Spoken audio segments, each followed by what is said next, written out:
baraka bake buy babbiye kumol sahata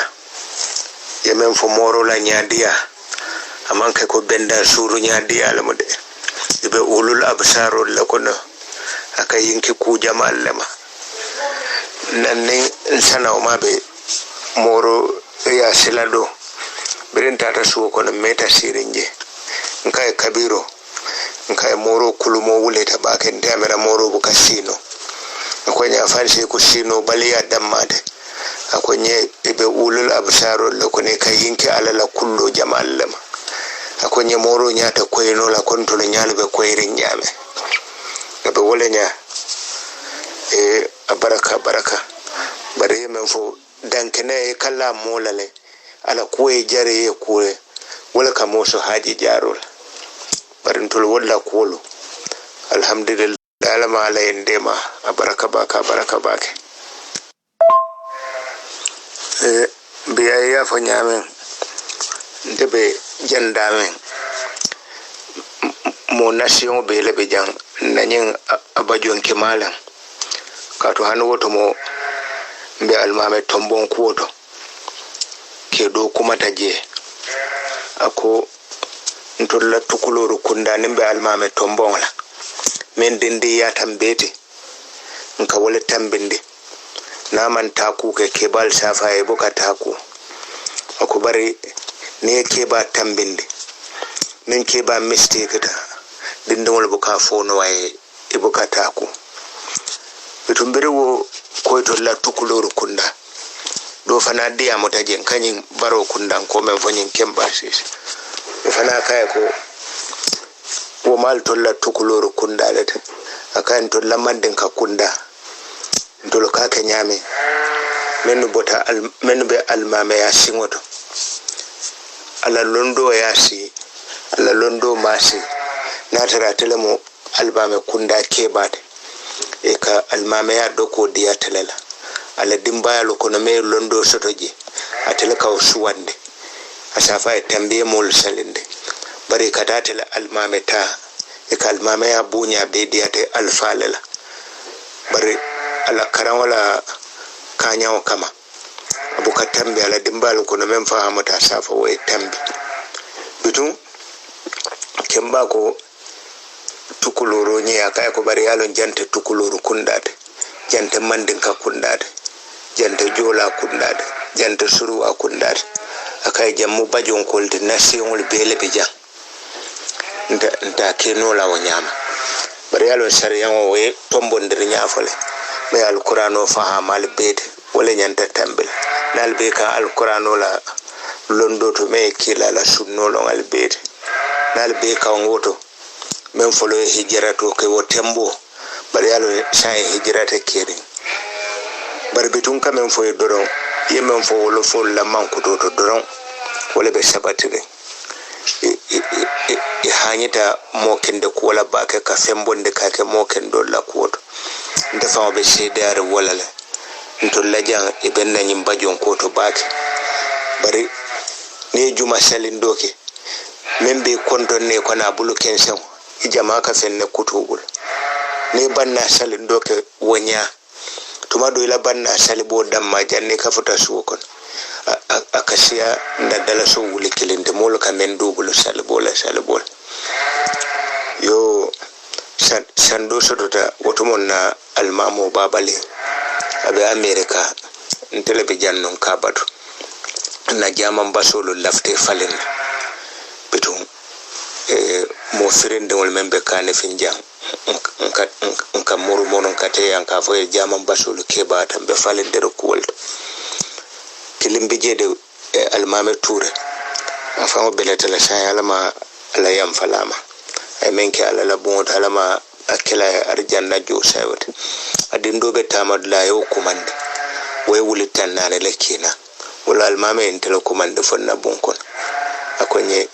alaji toure ndimame be Swiss wala nyi wultan nano kina kalsa kafu jaman baso nka almame ya ban bitumbe wolle kafun kanyoma ko dota ta fo wulita wor na tata kambando e kafa e boy konte tel munyim banjuno control let bari gambe sara moro ay wala muta ala alfata ala moro lambare akita ala alfata yalo konto mo kontelet o konto mo kontelet gita wala muta ala kebade ika fay karamba ko sa konte ilan birin data nka wo konte men benna kanifin ka kumande boy konte la karambunto to mo walta barbi afana be kanifin alfa le kono baraka almamul topoto bak wato men ne ya jamme kate jila dol aboyta carte fayo to bara ako carte fayo mantilin kontiro e result fulale de don no kede do kasobo dunde kuwol kon ate boy konte ay mo kina ndol almamul momo nenna naybol ay wul sabadila ko mo bebe maslanding ka fengol sanka fankante la bongol kono mani botol tululu pour nyin kama ni mamma onata ke marché soto to dial ako mol be o fensan wala ado al mamolo e jamabi je bulobu ke kobe biton ay wodun nam mobula ko bara malla fe mo yalo ko min kela ko mo tonyande ko wala folu e bukatulu ila dina nyaton ka ko itol kela hajo la jiji bu ke mari jibe ay woddin tol bela ko sim fankanta ngadaw boy kontele ya jaman basakola akonye alimunya gambe sara moro de ngodobe China akonye nyin rogol kanyim capital men fene jaman kono te ako capital fawlo ka sona idaka sona e China la kata kadada wotol few kadada dame otumon to lafta sanna bugam ba halla betu kolto sera kundaja woko sanyina ta ko dolal dabara ko do siyata ko ninga osoto mbe wala kafon lan na ko do mansi bidon fota ranyim boy kondema ay karamba ko sadde hukumande China na de amuta woko say nga ko do men soto nga jibe nen do ku ko tembe jama oto isuwo ko do kewta ta kilimbe jama baso be kelal a capital akonga jama o sumandoro ala janga ya na la fano ate baba so be kelala te kili ya fo nyamen molka wakili nyoto ala la doku wotol biro nata wakina ufana ka ila kumoto nyande ko kafo wolo folo ke duru koto ala kuwala ate manke wolo fte de bari birim basol nata sai committee e meeting ke ko basa kotol dun kato abaso fa man koto nin jaman dole o soto ntol be men bonde kanje o fa be kala basa kotol e ko sanyi basa dol dum be o kala nyaade dol bakan ntolla na misrobe banjuno marché oto nali yeso farandan fulala jam fanale o ken na misro kona basa ko si sono wala fo kilimbe kono woko nimbe jama o baso falen silang ngadi almamola mombe ka fale so bornde kilina len so sape kilin kontola ni sape woltina mona fala almamola ben nyato sai nga baso bedi almamola bare to lefana ya kata fo basa kutobe sodol ne almamo e fanwo e menso wala na la nyamen bare nde nyim perti wonola me yo fo mo wala folte biri wo fa dorom mo be kan wonata be wala otomon dole ndefana nyimuta ko nga samba kawro abe kelanye basa ku dolte bari ya fo nyamen nanyim mandin kolum fa wala molo wala ya be bandane lambulo nso fenke kilena so fenke fula biri committee doyo fo mitundula ko nyanta dila al mamol wala fu do fana be o committee do biri meto janjanta na tan kullonde akonye baso nyi ni lafta sambala kawro moto memba sambale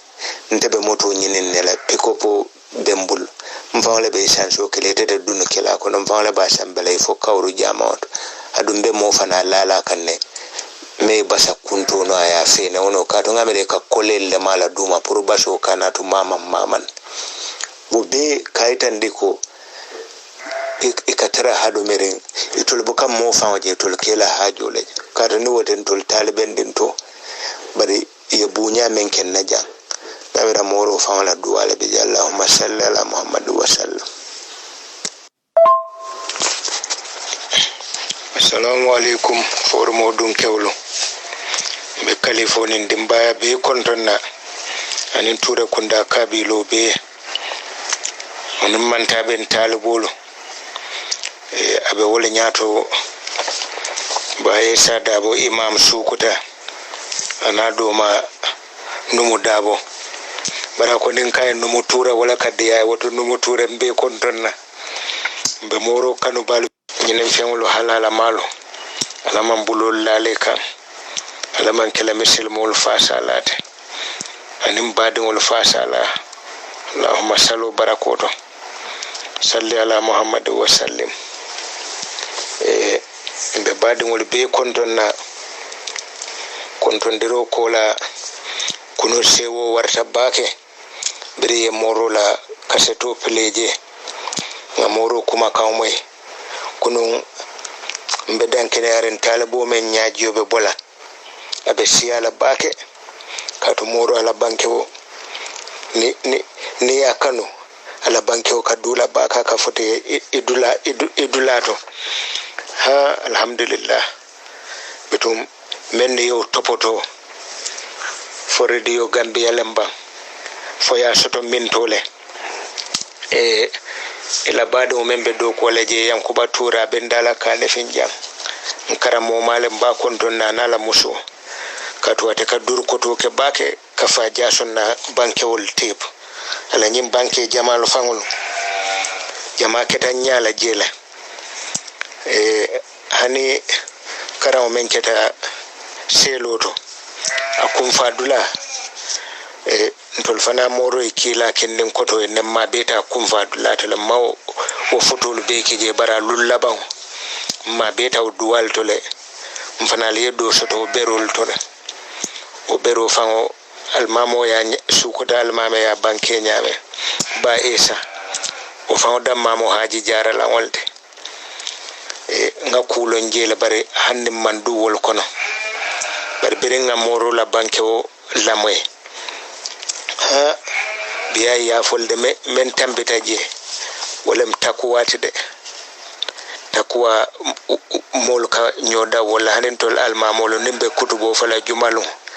nka date wala de nga ala tentoke ngala kilimba sede ngan kunti muhammad sede ko ala la kilar ya mule nka ya mar folo men de molla nim fango wala ma ala nyasila wala na kutubi jamai keyele wasiku wa nafsi awalan bi taqwallahi ta'ala katu watele mu ko be kunwote yo wo boron waje nga sabaro fana moy moro la jele ako menta ta fodin kira tawor alabe adama dingo yamar la sabaro mu ku kuma balete kila fandim ma dobe je kafaye Jaafar as-Sadiq ala jongona ne tabiro kay alam bindano wallala dokula silan wo tabiro talar wato dandingo jolon tabulu fen kandobe dandingo kono fo duran nen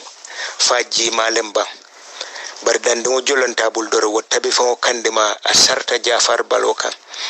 ayala dende ka koyo betinya amurta aya balo damen no ma wolu palpalta Jafar ya jibe jusubo jibe rola ko men na janka fo men na ngulundaro birayo jibe nya kala doron jongo kay ko imal bi qawlillahi ta'ala kay bara alay men fa alqur'ano kono jongo dunta alqur'ano kono akay alako wala gaji me nala gaje men no yalon ni kam fati kila kam fa kunu birin jongo yo ayo fa doron Jafar kay ko gajam to gaji nganna kam fa kunu jongo tententa ayo ta kay wal afina anin nas men yalo e kayam fam moli ni moli to ni kayam fe birayo ayo tentenda yo fo Jafar e doron Jafar kay afauto anka yamfate jongo tententa hanbi dane alqur'ano be nyola akay wallahu yuhibbul muhsinina kunyimma kelalo wallama alala kanu jongolde birayo fo doron Jafar kay kum wa anta hurul li wajhillah kay wuli ngi kamfare akabo bile manke jongote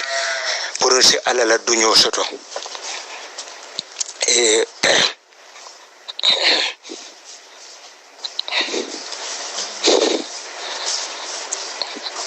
sakata bake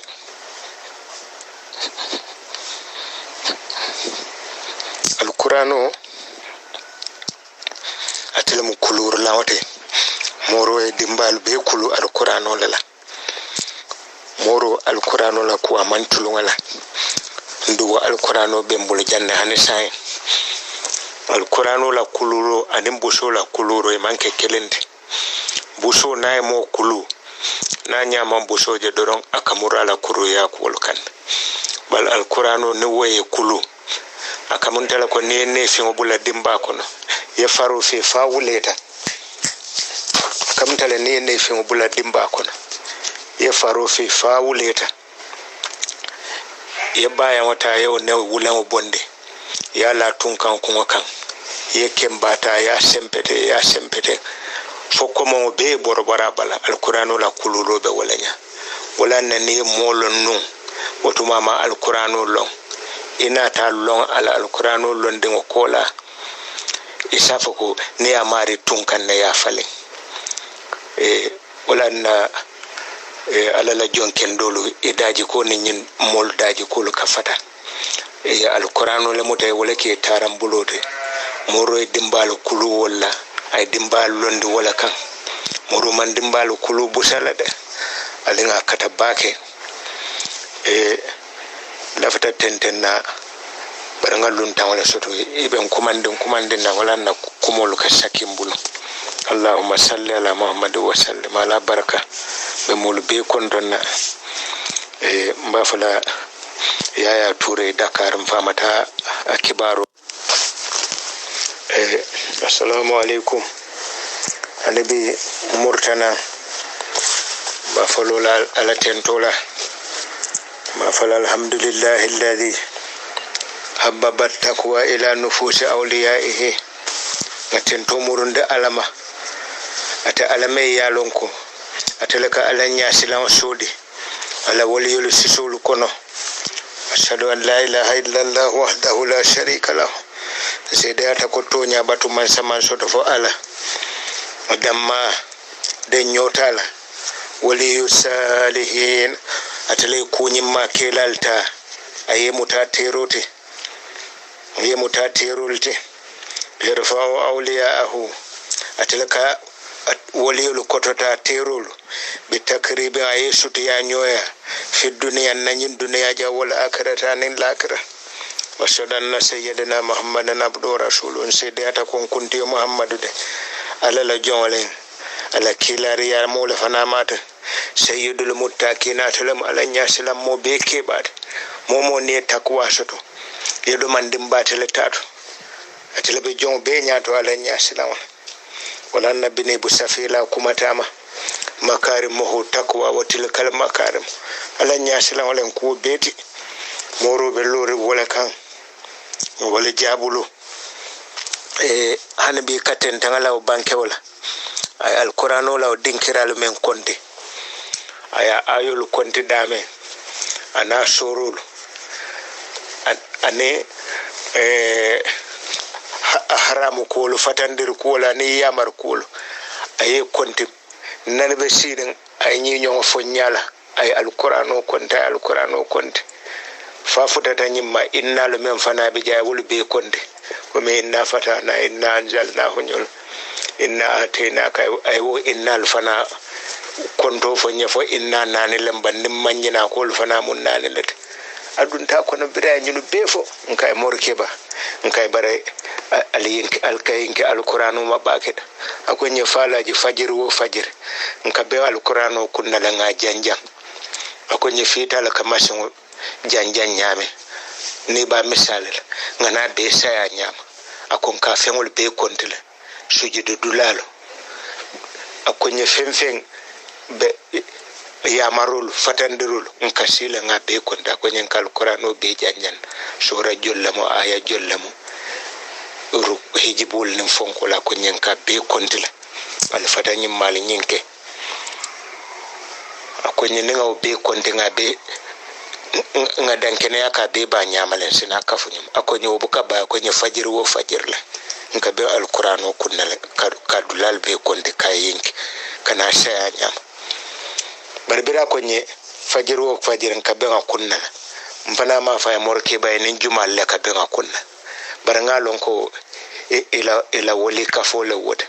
adu kafo kono komi lamin ture ya fo nyame moro mantara kartanta nawo kafo kono abe nyatole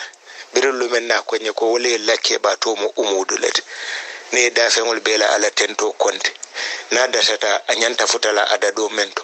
wo umudula do ko mo wolde ka adado sinde da fengol tel wotiri yesa sitento men na dasata umudula do ko mo kaw adado sinde ko nyo umudula palaso na manan kenseya ajarail be do ne mutalo do rebe do tolola pour wotento kana manka adado moro be falante lume ma fa morke ba ya mere fa go e fawata o palaso barante o konoto mbeddan kene yar na ko morobe futata o palaso to labe walato ala baraka bakem kontanta alhamdulillah tana wotana te jannal famata moy la fana tana wotana te komi ya fo nyame nyofu kala malamu e boka koto ne woni ya habu dore kala ndelo do fana sheka habu isaja ay tariya borindo e tariya la baraka bake forumo dun kewlo ni alqur'ano buka falinno femme ka be kunna suba o suba ala la jonken dol e ka dinki afengo be yate ka ayo be konde ka soro be konde ka haramona yamaro be konde mota fen kafuno lawma ni tata alqur'ano fa jibe suratu hijr ala fa ya alqur'ano garante jela kabira ko inna nahnu nazzalna adh-dhikra wa inna lahu lahafidun akonya alqur'anin to laya jinde to lefana ba tankala fente kafuno laje fembuka talaje bira jindulum ka kitaboje ka tanka kunna kun alqur'ano be nyame alay o katale ka kitabo karan kunya jole jola me pass abuke pass lolu ne ay camera bila ma diata kununde ese futadula dolto ese sewo fo emuye ese futadula dolto ese kumbo e kelen se taraje même malon fan na e ja samara fo e tour tala kato e kilimbe jelele fa e kilimbe kumbo le fa alqur'ano dammale o soto kitabol kono e hanabi kaya maro timmande doro moro tatal de bara alqur'ano to jannede alinga kata alqur'ano aka kanjuro kele nin kila sallallahu alaihi wasallam atela folobe alabe dunya la tela folo maka kanjuro ka alkiyama kole yabe kelalume na sujudi ta arsisiran kono wolo ba mari tul kumandela tol ala fa wala ya londe walla na yoke ala safa e ko wulinde ndanim be solala bitun kanjura fololu menni salatu siyanda walla kabula wol kono ala nga kata nga allahumma sallu siyande mendo ka fa salatu kana faja kana kite salatu manke sunnati de farlo la alqur'ano fen nati farlo lam inna allaha wa malaikatahu yusalluna ala nabi ya ayyuhalladhina amanu sallu alayhi wa sallimu taslima ala kunni malaikul kadu akilan altul fana altul mu'minul ama fa fanda altul muslimul da kula altul mu'minul ne momoje dora ka salatu siyando be mu'minul kon wala palaso tambindinta muslime ala yo bitonga be wolenya mennu ka salatu siyande kila ba ka wala falo ka bulala kanjura mol kon wala fana la arjanna foro musul ka siya ni sifat ni modul mennu ka salatu kay baake men be kanjuro kala beto nete nyala takadduwa wa beto ni mambula la kanjumo ko na yale fangale tulunte fan yo mo bore waje kila fana med jon kendol men sutiyata alal kanyi waliyel men no fote nyin kutubur rabbani yel ne wali to mal kila fana be dunya la ba fala wol fana al fana yalla mo kendol kanju men ya mutal fe dunya ila talla mo kende alla ya al fasa ijatulla ko men nyin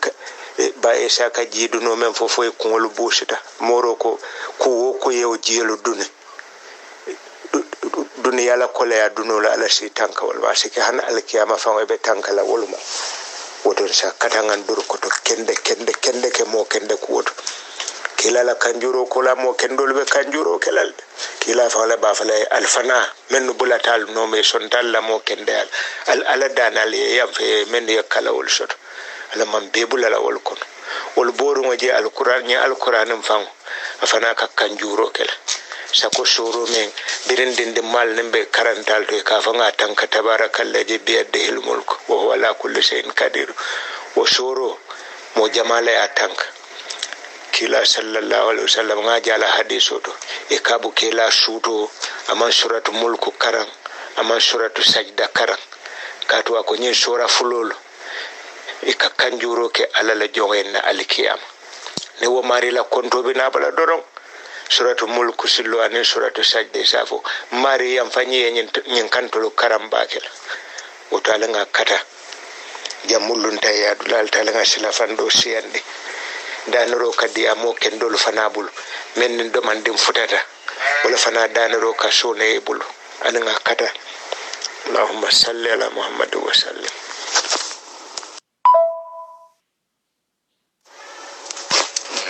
Assalamu alaikum for mo dunkel mo kontondiro kile somanda sa mbe tambela kontondiro la mbe dunna kumolle kono doron Sheikh Saad Bunane nyam fanyam moro la kalifo akonye siku ali karamo sotala akonye siku al karamo mudafe mbalete akonye siku bako momo ya mutakaramote wata karamo do soto no la koteke kato ne ba si fale nyinin ke ta fulan wajala adun nyun kuma bebe sabatirin ne wato nse ala tentu ala yansu bakele yo silan moro la kunko fele lare talibol le nyanta ramiso kelaje nga doku talibol ye modola ko warande wol fulante moro to moro be wol nyaato bakel bira ko nya fajiro fajire ka meyitandin mbukam fulan jewto ndam malaka taraje o damma e wasaro kala yo yalon ka fotalaro keta bal taralo keta nyaaw nyam fon sakatel de talibol fon sinduru kotol de momoy batate karamo e nyame ila haji jaro ka tara wala nya lundum be sirim moro dala abe kweri makombe nyin shata kanten nyame ngaje wala ha mafa ala talibo dogije anin nebara fo kulupano lamban fo nebara lambar nyin jibiram bala musayin nyinata anata jibi dawmen be moro la jama to je jibi dawbe santola amma hani eji pano la de pano be farin jiyala aya kunde jimi mulun ke doron ay jiyo chura fo jiyo banda amurta tukun atata e donata jibinda balam ala sinya sabanjang moro ko nya fala akonye min yenyi menjite nga talabo to na konton fa belon bari moya man feya bari nyin na diata nyen sato vokato moro e men fo nyala ko to mu ku kendo doron net akonye fala je yenyi menjite akonye ko kibar lal kala ko fo nyelde akonye mo kendolam akonye nyimbin futala najal lumen akonya sasa tolemu abamale nata danda akonye barwo tembo hani sitifano fangaye bangatol akonye ngala kudua to ala yenso duwa jabolaje akonye mbije anata akonye morke ban telafta dunna mesil mayalot otumo wo man tubi folo kay moro ke wallafta dunna mesil mayalot akay bismillah wo moyo diata nyabaki akay bari mba ma manson sarata mba ma la manson biringa ko mo fa akay mba ma fa sara tambulu baki moro kay ko mba ko duwala akay muske babata te la sasa to baki akay ne ala yake e hakilo murtane balaten inata dino ye nyabo ko be tubil muske babe balande akaya batamen kila sasa do mallafi ya ne kuyande aliyalo mu ya mar kendel tede ulula jusu bondo hannatara ala lo kola moro kay ko be muske ba dunya nyinin na be sonnala moro mallafi muske ba kamfarin dindu ya faye adiyata kuyata be tubil akay be ala danila la be sonnala moro ko nyanga ala dane muske ba fa nata ya akonye moro yam fatala adunde dinuto akonye mfangala ya tubinde jang akonye nga bulu safe akonye adunta karamoto akonye ala nata sundo mo nora bake hakilo diata ay karamono akonye nata karanta kilindiyal yalo to mon tamara fo karanta fulala be buy ba yara sabala ko tamma kuma lalla kumoto akonye nata karanta kilin wadiyata lala akonye atalaka wol dindin wol karanta akonye bar karamo men mate akonye fawnin karanda wol be kata karallo nyino lala nde dum fana nama nawje karanta to karamo men fawale anan talibe ndol be kata karallo nyine birim moro yo fanye wolum arabul kaf men da awwal mar wolum first time te ngaw moy wala mun na moy folo de karamo nen karanda wol be kata karallo nyine ka nat selang akonya fawle ni ka karallo nyine aya nat akonye najang doku benna buy baja akonya bukan nyoji beke ka fo talibe kar manyin kem fanata akal akonye nanyi jibinda bi nyin jaman ba jibindan ka sal yomutamen akonye no mo nyolla jibindal akonya sabe bi akonya bukan mo jibe mo ya kala haji tije mo ma kala haji tije tawbe sitira akonya hanu lokum ba men kanjal akonya jama bi jatala ka benyine yalo be mu wakilol waye tande ko karamola ko ye tawsiti je nyame e kamol danje wolenya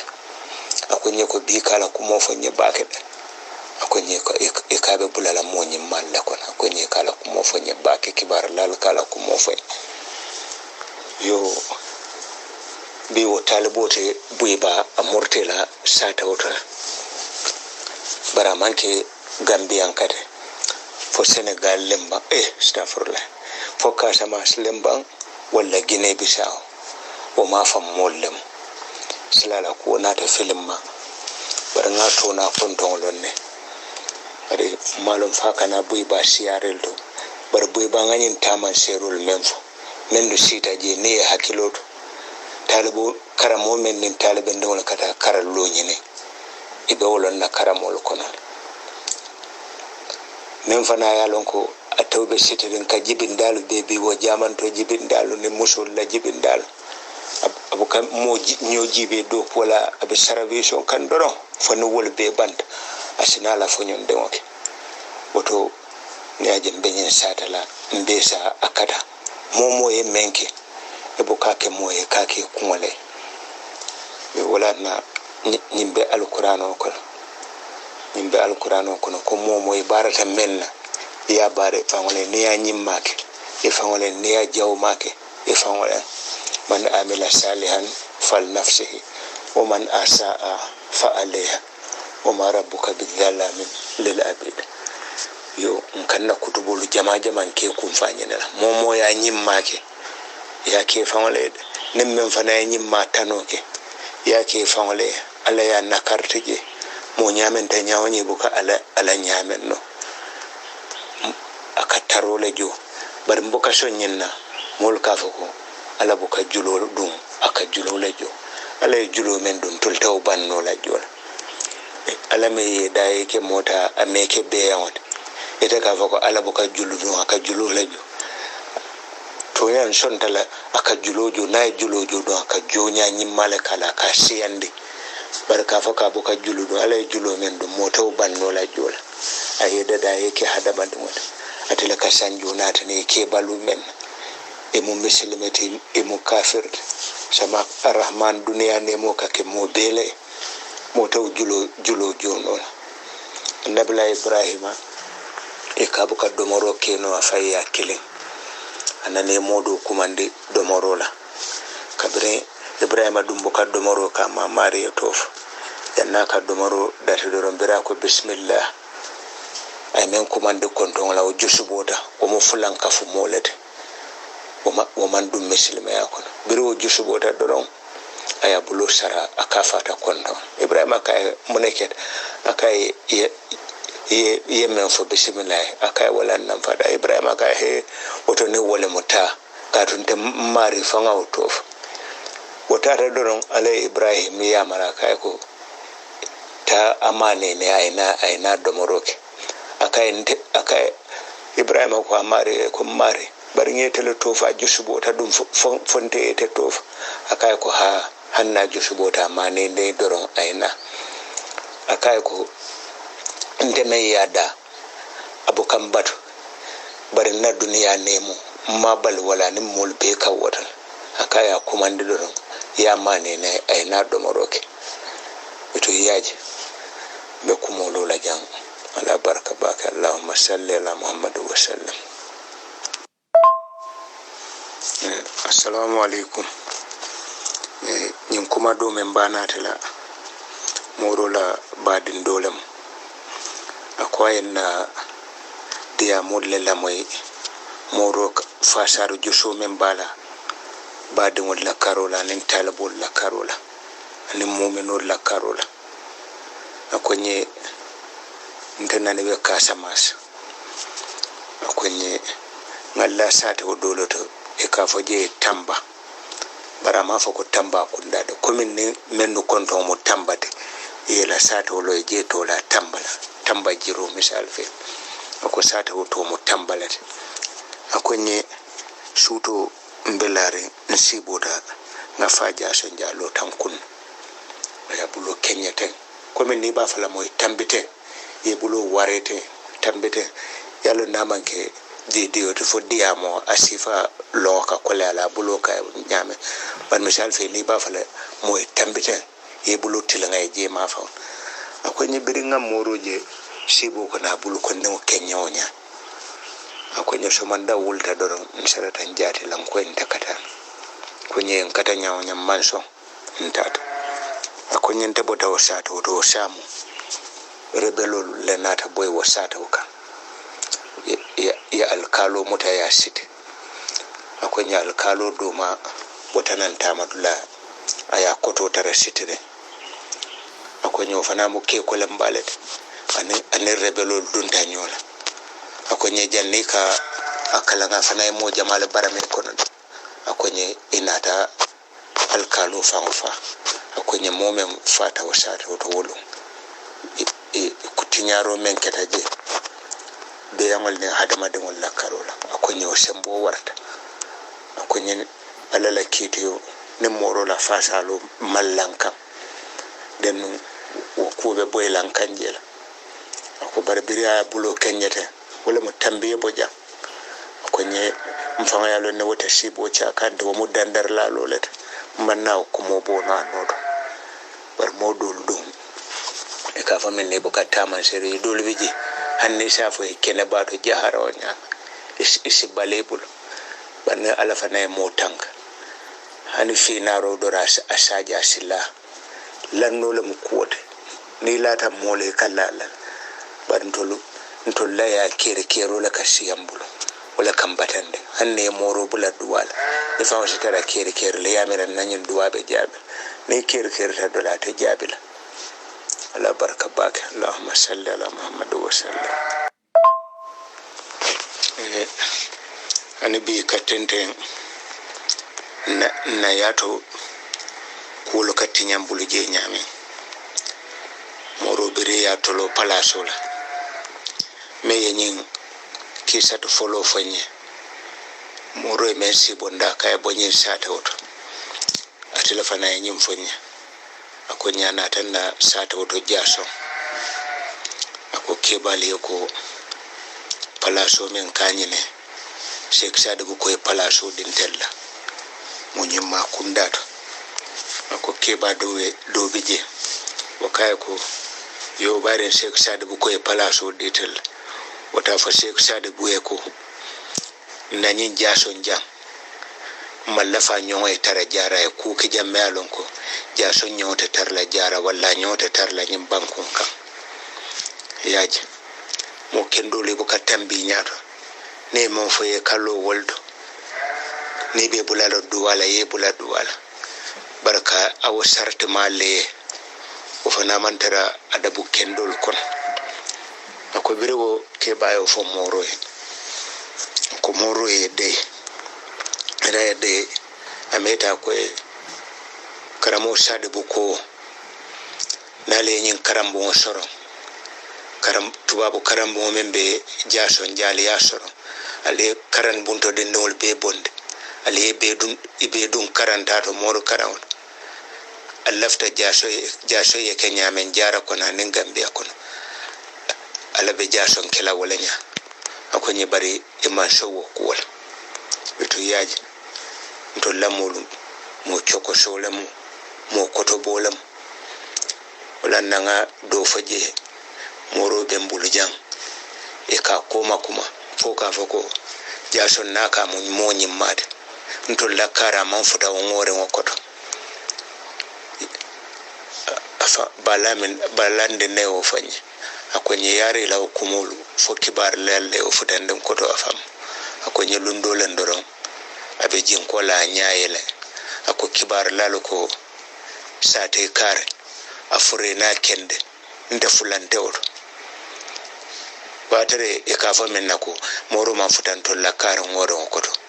wotembo bantela bari birin moro ko sate kara afure na kende kibar lalo ko fulante o bitu way kumobe suti yari nyama be kesere wolanya ayela ngunu be jabe wolanya wala mo ila menno be banko ko ila menno be banko kan moro fulante o ado asike mo ma alala ko wollon bara asike no fa janne duniya wolo fa fulante soto laje bara ala dunna ko ba fa ngala bulu allahumma salli ala muhammad wa sallim. Assalamu alaikum. De nin dunta moro la ko kono akamuntale e kampen ko lembalo ka kande la sata ro ka diambulo adun moro la ko mu'mino lu fana alla moyo bu ka wol passe hanni yettilo bele ka sato to wole men la moy ka fala na do ka fanyi manum fa wole be dialañ wala nan to sata la fana bu ka passe aka mu'mino lu juso la nyame ntor satar la fana fa ka tambi wala kadu nimba sata la aka mun dan fere doron moro ma botale bare abe kenel sate dole mo nta sata wol tolu fala nyelo na bare hada maya man feya inyanta jaman nunu wala kala e kila ki moro ya bunya fae sila ye lungu men muta jaman nunu lungu wolu ya tara moro la sirfulun tawon da baya kuma ala murtan karamol moro dum be ala karamo bunya lon ngaw satan janna moro fa dammale ya lon ay horomo men ka akaramo nyol law nen de yaten to lan nen sibo satano sila wo sirful da be moro kunna ye kila ki moro kai wato sitan akoy alen so do man de luntawon lebe kunna yo modo be o kafo kono o ko nko faja so ndam mama misilme yalo alanga jama on nunu nabulo mutata mannano dino talbe jamale be jalanga jama on nunu dole konko alanga batu yalo molbu kakambe betum e hawjita wo talbo fa tambete nyata ay jama on nunu morudu na jama nunu akamen fonte akonye jama tonkon nanul ibe nyanta kanyan nala akono na la fano imanyan na janga yala nyote na squayata to abol kafmen na squaya wala duwa jabo ka wara tonkon nano be kan amanke ka karo e janga ya akonote ibe tonkon nano be kan fano ni janga yala moroko jama wala duwa jabo ka wara nga hakiltu kaba fawto mendo tata je abe wolenya silan me jama nunu toli ate jama karole janga yande akonote aton konnano be manka ber moro la luntawol bota kunna a hataji to tata kato alala do ko moro boka tarde wal hataji to tata ye taraji e kay moro e dokunde tala ko ndoli yake ko man akoy baral nyantam batun nala ko mari fa ka ko moro kafo buka shi e mo kilimbatu bari yalo e ka venna falolo mbalo le kamuta ako mashimon ni moro kuma ta men nyanta jabila o musimmala to wotembo mota o kafo kono men se moro jabi no na mobe nyi sankulo fa ko to wotembo betun akoy moro ntele ko mo kafo bu kasiya mo kilim batala nganu moro dum biya ya fo nyama la sataro man siya temmutende moro mauna ko bismillah akoy bete ata bari nga fa le nyamen no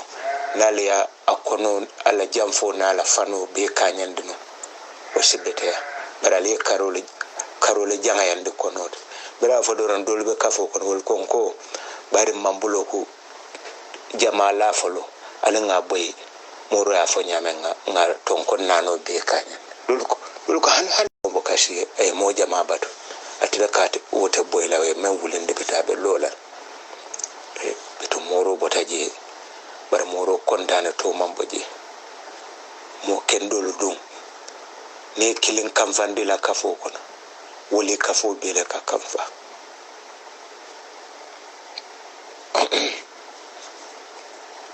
ne mo kilin fana kontane ndi la kafo kono kafo bele ka kontana ka futala fo rasul ma fa ka tarawo se wo kono adala mo kendo be nyaton kote moro botaje yo wala na mandin koluko mo ibuke boy dula jibe take dula e kawale jibe o mari la ko meye bula jama nunu la moro ko o ko mo manna nyenya bara hanni manduwo kono badan duniya mo yalbe nyokono ni jamma shi dola doma ni ko ala nga nyola kurungol fa ni me bori la kendo ya isatara ya belendi ko duniya be wolanya mulu be laare nyolale mo be laata la molale be kala boro le tiwtiw bar moro de ha anyo saba nyoya simmala wote bar to la mulu kamo be jarin tendorom e be balandi wala nan manta be mo ko le abake allahumma salli ala muhammad wa sallam